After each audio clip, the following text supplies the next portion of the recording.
तमाम तारीफ़ें, तमाम हम्दें, तमाम नेमतों का शुक्र सिर्फ़ और सिर्फ़ अल्लाह रब्बुल आलमीन के लिए है। वो जिसने हमें पैदा किया, हमें शक्ल दी, हमें रूह दी, हमें दिल दिया और हमें नीयत दी और फिर एक साँस के साथ अपनी पहचान का रास्ता भी दिखाया कि जो अंधेरों से रोशनी को निकालते हैं और रोशनी से अंधेरों को, जो माँ की कोख में हमारी पहली हरकत को लिखते हैं और कब्र में आखिरी मंजिल भी, जिन्होंने इंसान को खाली मिट्टी से ही नहीं बनाया बल्कि उस मिट्टी में हिकमत की पूरी कायनात छुपा दी। इसीलिए आज हमारा सफर शुरू होता है हजरा अस्वद से कि हजरा अस्वद वो स्या पत्थर है कि जिसमें अल्लाह रब्बुल आलमीन ने अपना नूर बंद कर रखा है कि वो मुकाम के जहाँ से तवाफ शुरू होता है और वही मुकाम के जहाँ पर तवाफ खत्म होता है और उसी मुकाम से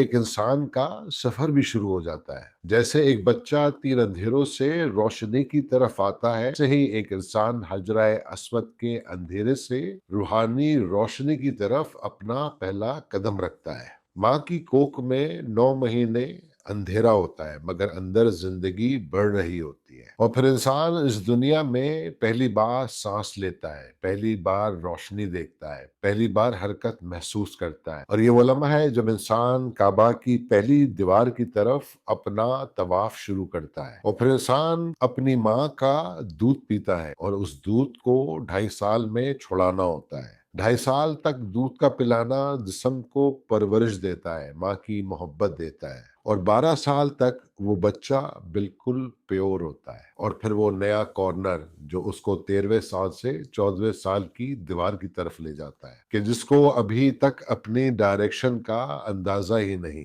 फिर हमें दुनिया शुरू करती है देना शेप, एजुकेशन से, सोसाइटी से, फियर से, ईगो से, कंपैरिजन से और डिजायर से और फिर इंसान इस दुनिया से जुड़ जाता है कि ये जमीन इसको खिलाती है, इसको पिलाती है, आखिर तक उसको रिस्क देती है, छत देती है, फल देती है और आखिर में हम सबको अपनी गोद में सुला लेती है। और यही इंसान के तवाफ का दायरा है कि वो एक दीवार से, एक सिमत से निकलता है और एक दूसरी दीवार पे और दूसरी सिमत की तरफ बढ़ता है। और हजरा अस्वद हमें ये बताता है कि जिंदगी का पहला कदम अंधेरे से निकलता है, न खौफ से निकलता है, अपनी पुरानी कमजोरियों से निकलता है और अल्लाह की तरफ ये सफर शुरू होता है। जैसे तवाफ एक दायरा है वैसे ही इंसान की जिंदगी एक दायरा है